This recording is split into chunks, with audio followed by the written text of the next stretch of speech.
Hello दोस्तों, आज हम लोग स्टार्ट कर रहे हैं नया चैप्टर सांख्यिकी जो प्रश्नावली 13 है 2024-25 के हिसाब से। आइए देखते हैं पहला क्वेश्चन, जिसमें दिया हुआ है कि विद्यार्थी जो है 24 दिनों की अवधि में कितने दिन आए हुए हैं, उनके अनुपस्थिति का यानी विद्यार्थियों की औसत संख्या ज्ञात करना है ना। तो औसत संख्या ज्ञात करना है, आपको दिया है दिनों की संख्या और अनुपस्थित विद्यार्थियों की संख्या। जो दिनों की संख्या दिया है उसको आप मान लीजिए XI, और इसके बाद जो अनुपस्थित विद्यार्थियों की संख्या दी है जिसको हम लोग बारंबारता बोलते हैं उसको FI मान लीजिए ना। तो अब देखते हैं, लगाते हैं हम जो निकालते हैं FI XI यानी जिसको बोलते हैं हम लोग इनके यानी संचय बारंबारता बोल सकते हैं ना। तो इनका मल्टीप्लाई करके यहाँ पर लिख दिया जाता है। देखिए यहाँ पर FI XI कैसे लिखा गया है, FI और FI दोनों का जब पूरा करेंगे तब जो भी चर होते हैं पूरा करते हैं तो आपस में जुड़ जाते हैं। यानी यहाँ पे देखिए पूरा किया है तो एक में लग रहे हैं ना, वैसे इसका मतलब कि इन सब का आपस में क्या करना है, हम लोग को गुणा करना है। तो 2 का 0 में गुणा कर देंगे तो 0, 3 का 1 में गुणा कर देंगे तो 3, 10 का 2 में गुणा कर देंगे तो 20, 52 का 3 में गुणा कर दीजिए, 3 गुना के 6 और 3 5 15 और 15 लिख लीजिए यहाँ पर। इसका 32 का 4 में कर दीजिए यानी 4 गुना के 8 और 4 के 12। इसके बाद 15 बचे 75, 4 छक्का 24, 7 गुना के 14, इतना हो गया। अब सबसे पहले करते क्या है, तो जो भी बारंबारता है यानी ये अनुपस्थित विद्यार्थियों की संख्या जिसको हम FI से दिखाए हैं उसका योग कर लेते हैं और योग को दिखाते हैं यहाँ पर सिग्मा से। तो सिग्मा और FI है तो FI लिख दीजिए, बराबर हो जाएगा इनका योग 1 2 3 3 6 6 4 10 10 15 15 से 21 और 7 कितना हो जाएगा 28। इनका योग हो गया। सिग्मा का मतलब होता है योग ना, तो यहाँ पर योग निकाल लेते हैं टोटल। तो सिग्मा FI XI, ठीक। तो सिग्मा FI XI बराबर जोड़ लिया जाए कितना होगा, बराबर 3 6 9 9 8 17 17 5 22 22 4 26 26 4 30 30 को 0 हासिल 3 2 5 7 7 2 9 9 7 16 16 2 18 18 1 19 और हासिल 3 थी ना 19 3 22, फिर 1 1 2 2 और 2 4। यहाँ तक कोई डाउट, ठीक। अब लिखते हैं हम लोग विद्यार्थियों की औसत संख्या बराबर, यानी विद्यार्थियों की औसत संख्या निकाली जाए या फिर कह सकते हैं समांतर माध्य निकाले ना। तो यहाँ लिख लीजिए विद्यार्थियों की औसत संख्या बराबर विद्यार्थियों की औसत संख्या बराबर, ठीक है। तो विद्यार्थियों की औसत संख्या बराबर जिसको हम लोग औसत या फिर कह सकते हैं समांतर माध्य बार बराबर ना, क्या हो जाएगा सिग्मा FI XI बटे में सिग्मा FI। अब भाग कर देते हैं इसमें, यानी 420 में भाग कर दीजिए 28 का, कितना बच जा रहा है, घटा देते हैं किससे, 4 से 4 7 28 और नहीं घटा है 4 गुना के 4 कम 4 0 4 5 20 ना, 3 7 से कर देते हैं 15 7 105 होता है यानी 15 आ गया। यानी औसत विद्यार्थियों की संख्या कितनी है, 15। नेक्स्ट सवाल नंबर 2 में इसमें दिया हुआ है 60 विद्यार्थियों में जिसका प्राप्तांक यहाँ पर है, पूछा गया है कि परीक्षार्थियों के प्राप्त अंक का माध्य क्या है ना। तो माध्य जिससे हमें प्राप्तांक दे दिया है, प्राप्तांक को मान लेते हैं FI और इसके बाद परीक्षार्थियों की संख्या दिया है जिसको हम लोग बारंबारता भी कहते हैं, इसको कर लेते हैं FI ना। तो अभी जस्ट ऊपर वाले सवाल में हम लोग देखे हैं XI FI दोनों का गुणा करके किसमें लिख रहे थे, FI XI में। तो गुणा कर लिया जाए, 1 का गुणा 2 में कर देंगे तो 2, 3 का गुणा 5 में करेंगे 3 5 15, 4 का गुणा 7 में करेंगे तो 4 7 28, 5 का गुणा 12 में करेंगे तो 12 5 60, 6 का गुणा 13 में करेंगे 13 6 78, 7 का गुणा 10 में करेंगे तो 7 10 70, 9 का गुणा 7 में करेंगे तो 9 7 63 और 10 का गुणा 4 में कर दीजिए 10 चौको 40। इतना हो गया। अब हम लोग बारंबारता और इसका एफ है एक्स है दोनों का योग ज्ञात करते हैं ना। तो बारंबारता का योग हम लोग सिग्मा से दिखाते हैं, तो यहाँ पर सिग्मा लिख लीजिए, सिग्मा एफ आई। अब सिग्मा एफ आई बराबर क्या होगा, 2 और 5 7 7 7 14 14 में 12 जोड़ देंगे तो हो जाएगा 26 26 और 10 1 हो जाएगा 36 3 39 39 में 10 जोड़ दीजिए 49 49 और 7 कितना हो जाएगा 56 और 4 60, यानी आ गया आपका 60। ठीक है, यहाँ पर देखिए 2 5 7 7 8 15 15 8 23 23 3 26 26 को 6, इसको दिखा लीजिए सिग्मा एफ आई एक्स आई से ना। फिर से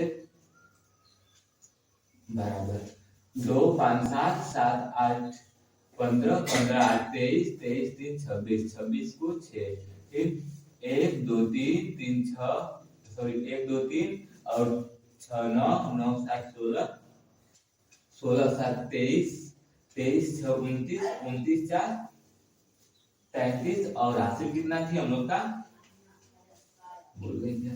फिर से 2 5 2 7 7 8 15 15 8 23 23 3 26 हासिल 2 थी ना। तो अब 1 2 3 3 6 9 9 7 16 16 7 23 23 6 29 29 4 33 2 35। अब ठीक है, अब निकालते हैं परीक्षार्थियों के प्राप्त अंक का माध्य माध्य यानी x बार या x डैश बराबर ना। तो x पर बार बराबर क्या होता है सिग्मा एफ आई एक्स आई अपान में सिग्मा एफ आई मान रख दिया जाए तो 356 अपान में आ गया है 60। बात कर देते हैं, यानी 60 को हम लोग क्या लिख सकते हैं 356 बटे में 6 गुणे 10, 6 से भाग कर दीजिए और 10 में लगा दिया जाएगा। तो 6 6 5 30 5 और 6 आ गया ना, 6 9 54 54 2 और 0 आ रहा है तो 36 18 जैसे 3 3 आता रहेगा। अब बटे में भी 10 है ना, तो इसको भाग कर देंगे तो 5.933। ठीक, ये हो गया आपका मध्यमा। सवाल सवाल नंबर 3 तो विचार हो गया, ये सवाल नंबर 3 है आपका ना। इसमें दिया है कि एक अध्यापिका है जो अपने एक पूरे सत्र में चाहे विद्यार्थियों की अनुपस्थिति का एक मतलब कर सकते हैं चार्ट तैयार किए और उसमें सभी विद्यार्थियों का अनुपस्थिति निकाली है। और हमसे पूछा गया है एक विद्यार्थी जितने दिन अनुपस्थित रहा उसका मान ज्ञात कीजिए। तो सबसे पहले हम लोग को दिया है दिनों की संख्या और विद्यार्थियों की संख्या। एक मतलब की जो विद्यार्थियों की संख्या है वो बारंबारता दे दिया है और हमें निकालना क्या है एफ एक्स निकाल लेते हैं यहाँ से। तो सबसे पहले चार्ट से याद कर लिया जाए,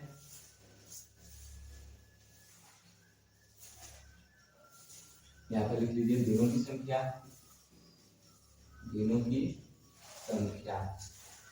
ठीक। इसके बाद इधर होगा विद्यार्थियों की संख्या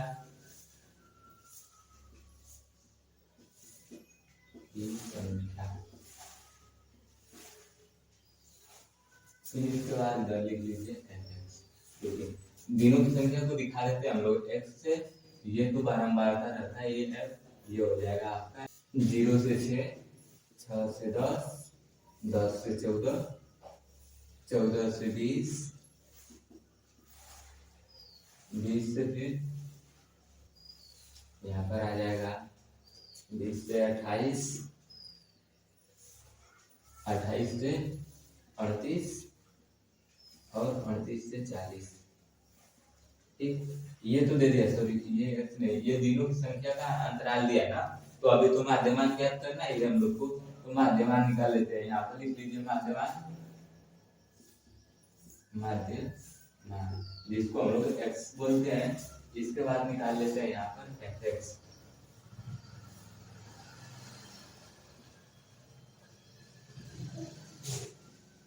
ठीक है, आइए सबसे पहले माध्यमान निकालते हैं हम लोग। तो 0 और 6 माध्यमान का मतलब होता है कि जितनी भी संख्याएं दी गई अंतराल के रूप में उनको जोड़िए और 2 से भाग कीजिए। तो 0 और 6 को जोड़ेंगे तो 6 आएगा और भाग कर देंगे तो 3। फिर 10 और 6 को जोड़ेंगे तो 16 और 16 में 2 का भाग कर देंगे तो 8। फिर 10 और 14 जोड़ेंगे तो 24 24 में 2 का भाग कर देंगे तो 12। फिर 14 और 20 जोड़ देंगे तो 34 आएगा, इसका आधा करेंगे तो 17 फिर 20 और 28 जोड़ देंगे तो आ जाएगा 48, जिसका आधा करेंगे तो आएगा 24।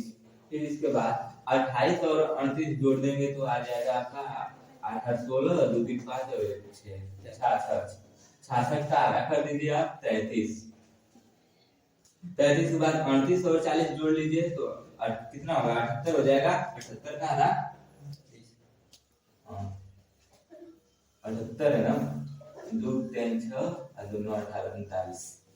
अब देखिए विद्यार्थियों की संख्या दिया हुआ है 11 10 7 4 4 3 1, वहां से लिख लिए हम लोग। अब fx निकालना है। fx का मतलब दोनों का गुणा, बारंबार का और माध्यमान का गुणा ना, तो गुणा कर लिया जाए 11 किया 33, 10 बार 80, 12 साते 84, 17 चौका 68, 24 चौका 96 होगा क्या 96, 33 23 99, फिर 39 एक कम 39। ठीक है, अब इसके बाद जोड़ निकाल लेते हैं। जोड़ का मतलब ये बारंबारता का योग निकालना है और fx का योग ना, तो जो जोड़ होता है या योग होता है उसको हम लोग सिग्मा से दिखाते हैं, सिग्मा f।